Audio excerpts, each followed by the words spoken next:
नमस्कार विद्यार्थी मित्रों, कक्षा 9 विषय हिंदी के अंतर्गत इकाई नंबर 16 भारतीय संस्कृति में गुरु शिष्य संबंध के बारे में आज हम चर्चा करेंगे, जिसके लेखक हैं आनंद शंकर माधवन।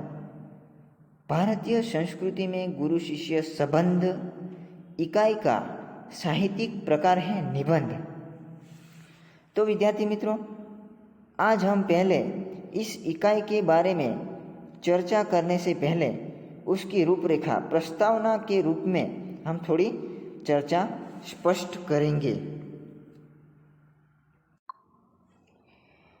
माधवन जी ने प्राचीन गुरु शिष्य परंपरा की गरिमा को स्पष्ट करते हुए वर्तमान शिक्षा प्रणाली पर परोक्ष रूप में करारा व्यंग किया है।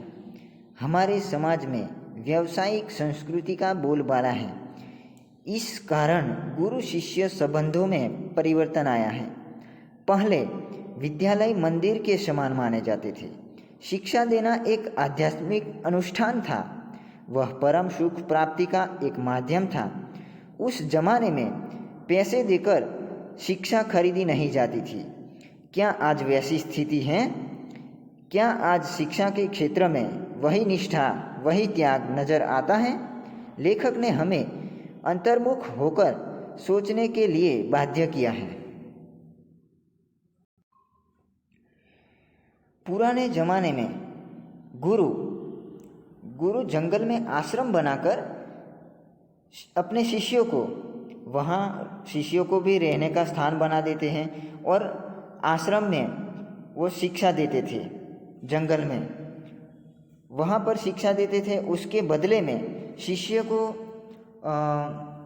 पैसे देने नहीं पड़ते थे और गुरु दक्षिणा के रूप में जो कुछ भी अपनी यथाशक्ति से दे सकते थे वो देना पड़ता था, लेकिन पैसा देना पड़ता नहीं था।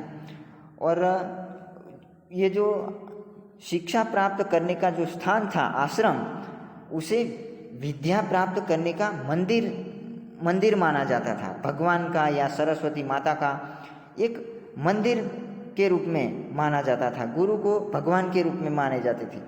लेकिन इस पश्चिमी संस्कृति के कारण, पश्चिमी संस्कृति का अनुकरण के रूप में आज हमारे समाज में ये जो शिक्षा प्रणाली है उसमें जो परिवर्तन आ गया है, उस पर लेखक ने परोक्ष रूप से करारा व्यंग किया है। यानी कि लेखक ने सीधे रूप में सामने से कटाक्ष नहीं किया, बल्कि परोक्ष रूप से जिस प्रकार हम सिनेमा देखते हैं, पिक्चर देखते हैं, तो उस पर्दे के सामने हमें कोई दिखाई नहीं देता, जो बोलने वाला होता है वो दिखाई नहीं देता। उसी प्रकार लेखक ने परोक्ष रूप से व्यंग किया है।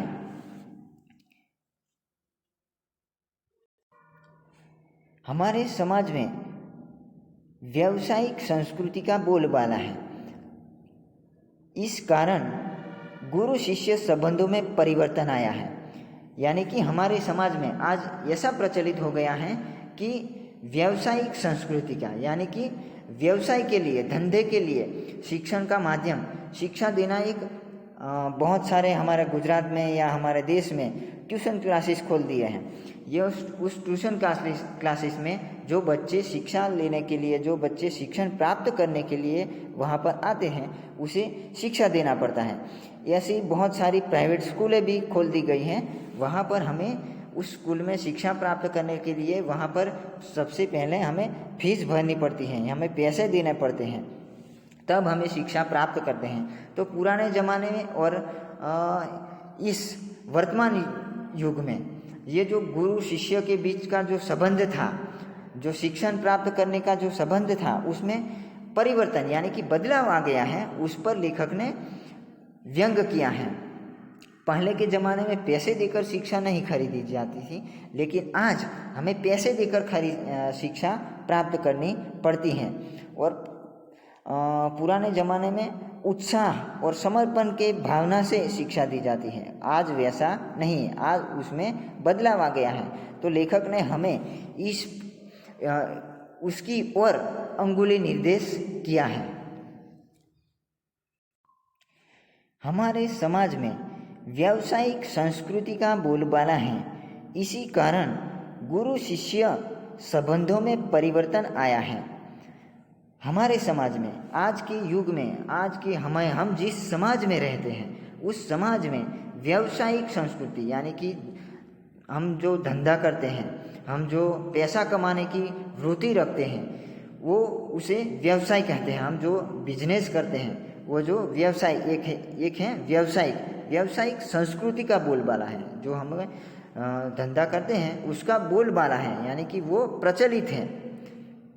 इसी कारण गुरु शिष्य संबंधों में परिवर्तन आया है, यानी कि गुरु और शिष्य, जो शिक्षण देने वाला जो शिक्षक हैं वो शिक्षक और शिष्य यानी कि चेला, जो शिक्षा ग्रहण करने वाला जो शिष्य है, उसमें परिवर्तन आया है।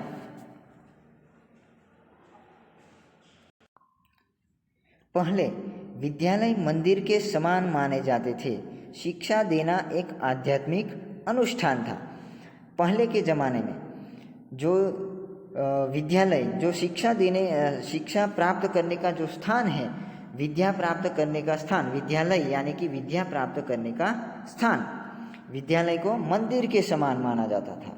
विद्यालय को भगवान का रहने का स्थान रूप माना जाता था। और शिक्षा देना एक आध्यात्मिक अनुष्ठान यानी कि आध्यात्मिक आत्मा और परमात्मा के ज्ञान देने का जो रीत ढब है, उसे एक आध्यात्मिक अनुष्ठान के रूप में माना जाता था।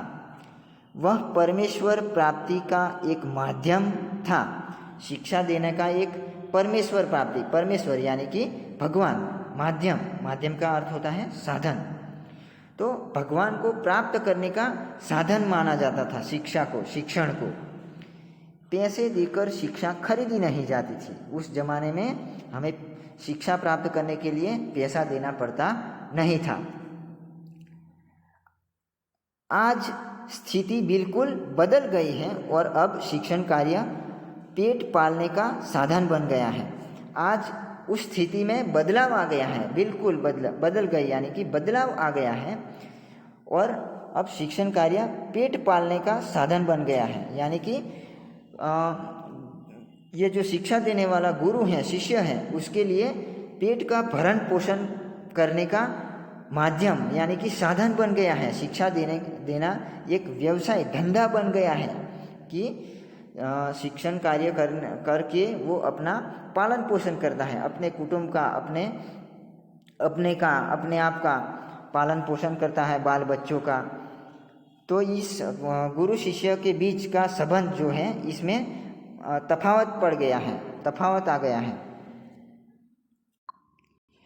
जिसे भारतीय संस्कृति कहा जाना चाहिए, वह आज भारतीय मानसिक क्षितिज में क्रियाशील नहीं है। यहाँ पर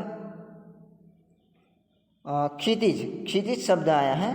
तो क्षितिज शब्द का ये अर्थ होता है कि जो पृथ्वी और आकाश दोनों का मिलन हो, यानी कि दोनों का एक रूप हो जाना।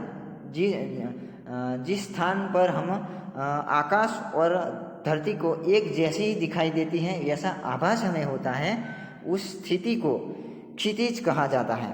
तो जिसे भारतीय संस्कृति कहा जाना चाहिए, वह आज भारतीय मानसिक क्षितिज में क्रियाशील नहीं है। यानी कि भारतीय लोगों की मानसिकता में बहुत परिवर्तन आ गया है। संस्कृति यानी कि जो वर्षों पुरानी, जब हमें रीतभात है, रहने की जो ढब है, रीत है, हमारी जो जीवन जीने की कला है, उसे हम संस्कृति कहते हैं। वो संस्कृति और भारतीय मानसिक यानी भारतीय लोगों की मानसिकता में क्षितिज में क्रियाशील यानी कि क्रिया में प्रवृत्त रहते हुए यानी कि क्रियाशील, उसमें क्रियाशील नहीं है, यानी कि वो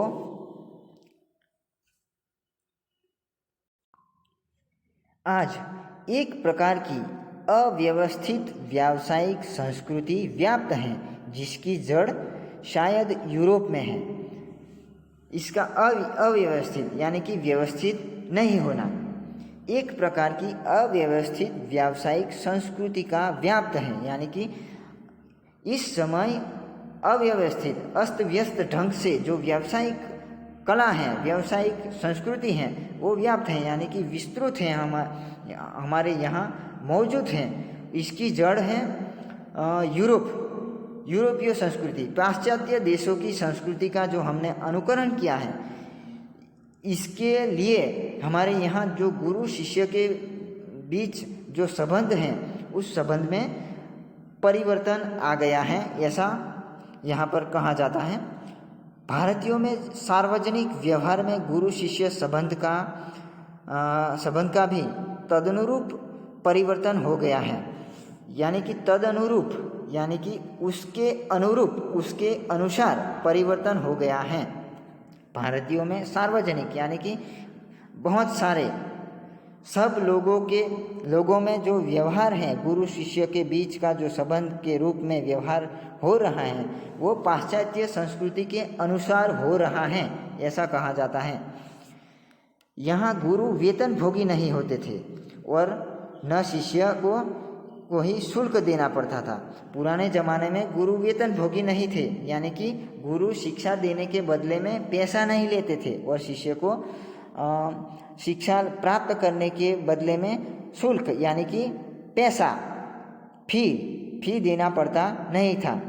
पैसा देकर विद्या खरीदने की यह क्रय विक्रय पद्धति निसंदेह उस भारतीय मिट्टी का उपज नहीं है, यानी कि अभी जो चल रहा है पैसा देकर विद्या प्राप्त करने का, पैसा देकर हम बहुत सारे लागवक करके टका प्राप्त कर लेते हैं या नौकरी प्राप्त कर लेते हैं, तो ये भारतीय संस्कृति की मिट्टी यानी कि भारतीय संस्कृति का मूल नहीं है। वो हम पाश्चात्य संस्कृति के विदेशों में से संस्कृति यानी कि विदेशों की सीख के रूप में हम उसे अर्जित किया हुआ माना जाता है। शिक्षणालय एक प्रकार के आश्रम अथवा मंदिर के समान थे। गुरु को साक्षात परमेश्वर ही समझा जाता था। शिक्षणालय यानी कि शिक्षण प्राप्त करने का स्थान है, उसे शिक्षणालय कहा जाता है।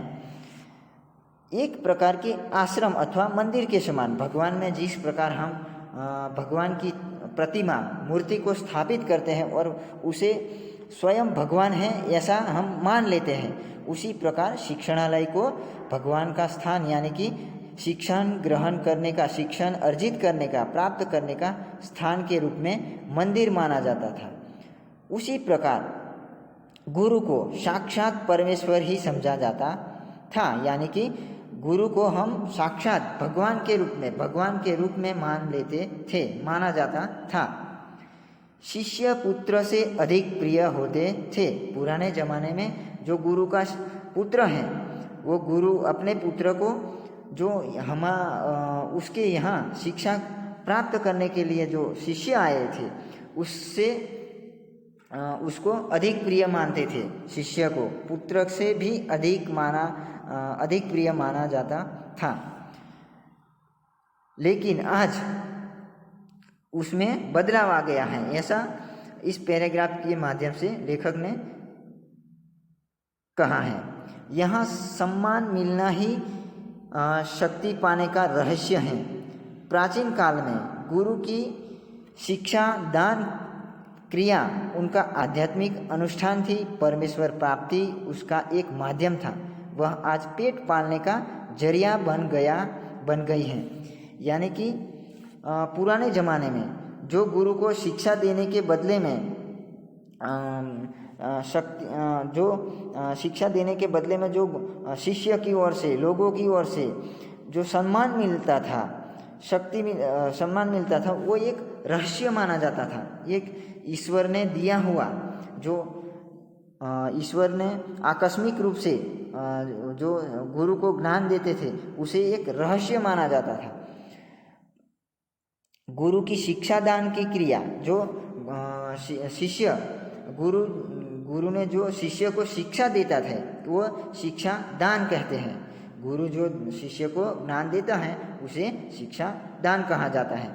वो एक आध्यात्मिक अनुष्ठान यानी कि धार्मिक अनुष्ठान माना जाता था। परमेश्वर प्राप्ति का एक माध्यम शिक्षा देना और शिक्षा प्राप्त करना एक परमेश्वर प्राप्ति का साधन माना जाता था। वह आज पेट पालने का जरिया यानी कि पेट पालने का माध्यम बन गया है। पेट का पोषण करने का, पेट का पोषण यानी कि पैसा कमाने का एक माध्यम बन गया है।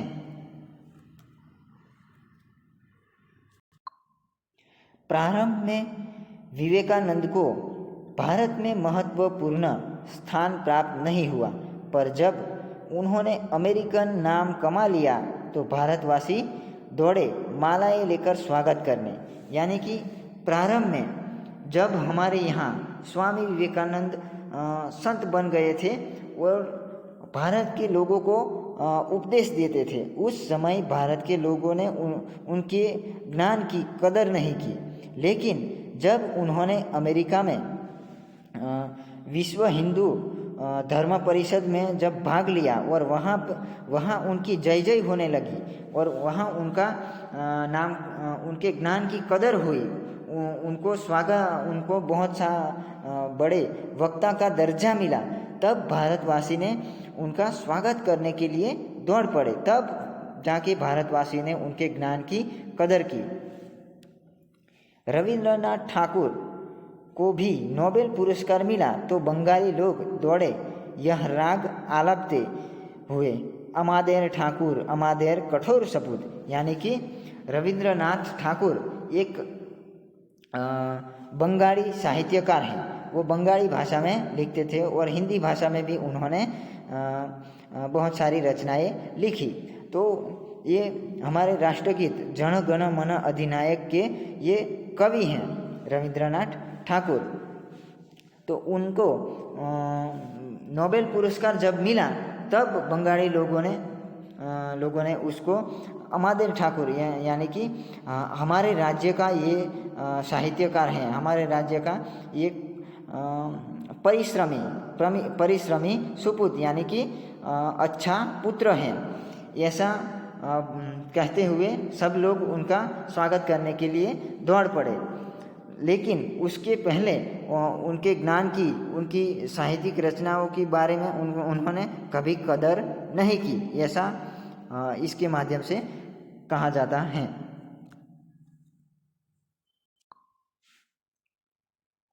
दक्षिण भारत में कुछ समय पहले तक भरतनाट्यम और कथकली को नहीं पूछता था, पर जब उसे विदेशों में मान मिलने लगा तो आश्चर्य से भारतवासी सोचने लगे, अरे हमारी संस्कृति में इतनी अपूर्व चीज़ें भी पड़ी थी क्या, कि ये जो कथकली नृत्य है, भरतनाट्यम, ये एक नृत्य कला है। तो उस नृत्य कला को जब हमारे देश में चल रही थी तब उनका महत्व नहीं था, लेकिन जब विदेशों में उनका प्रचलन हुआ, विदेशों में उन्हें उस नृत्य को मान सम्मान मिलने लगा, तब हमारे देशवासी, हमारे भारत के लोग, हमारे भारत के यहाँ रहने वाले लोग उस संस्कृति के बारे में सोचने लगे क्या कि ये हमारी संस्कृति में भी इतनी अपूर्व यानी कि हमारी संस्कृति में भी इतनी अच्छी चीज़ें पड़ी हैं, उसको विदेशों में भी मान सम्मान मिलने लगा, ऐसा सोचने लगे। यहाँ के लोगों को अपनी खूबसूरती नहीं नज़र आती, मगर पराये के सौंदर्य को देखकर मोहित हो जाना यानी कि मुग्ध हो जाना, उस पर मन मोहित हो जाना, मन उस पर वार जाना कि यहाँ के लोगों को अपनी खूबसूरती यानी कि अपने सौंदर्य, हमारे यहाँ जो अच्छाई पड़ी हैं वो नज़र नहीं आती, लेकिन पराये के सौंदर्य को यानी कि पराये देश के लोग, दूसरे देश के लोग, दूसरे राज्य के लोग जब हमारी संस्कृति की कदर करते हैं, हमारी संस्कृति पर मोह जाते हैं, तब उससे उस पर उनका मन लगता है, तब उन्होंने उनकी कदर करते हैं, ऐसा कहा जाता है। जिस देश में ज्ञान पाने के लिए मैक्स मूलर ने जीवन भर प्रार्थना की, उस देश के निवासी आज जर्मनी और विलायत स्वर्ग जाने जैसा अनुभव करते हैं। यानी कि मैक्स मूलर एक विद्वान थे, दूसरे देश का विद्वान था। वो उस देश उन्होंने हमारे देश में आकर सारा जीवन हमारे देश में शोधखोल करने के लिए, हमारे देश की संस्कृति का ज्ञान पाने के लिए सारा जीवन हमारे देश में बिता दिया। तो हमारे देश में आकर उन्होंने सारा जीवन बिता दिया, तो हमारे देश के लोग जर्मनी और विलायत जाना स्वर्ग मानते हैं। यानी कि स्वर्ग मानने का अनुभव जैसा ऐसा अनुभव करते हैं। विलायत में स्वर्ग जैसा लगता है, ऐसा उन्होंने अनुभव करते हैं, ऐसा कहा है।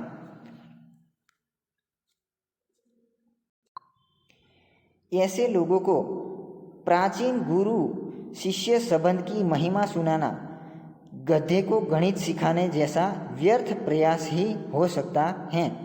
यानी कि जो लोग हमारे देश छोड़कर दूसरे देश में जाना पसंद करते हैं, दूसरे देश की संस्कृति को अर्जित करना चाहते हैं, ऐसे लोगों को गुरु शिष्य के बारे में संबंध, जो पुराने ज़माने में गुरु को भगवान के रूप में और शिष्य को एक चेला, यानी कि शिष्य के बीच जो संबंध हैं, उस संबंध की गरिमा महिमा सुनाना, गणित में गणित का विषय गधे को सिखाना, यानी कि जिसको कुछ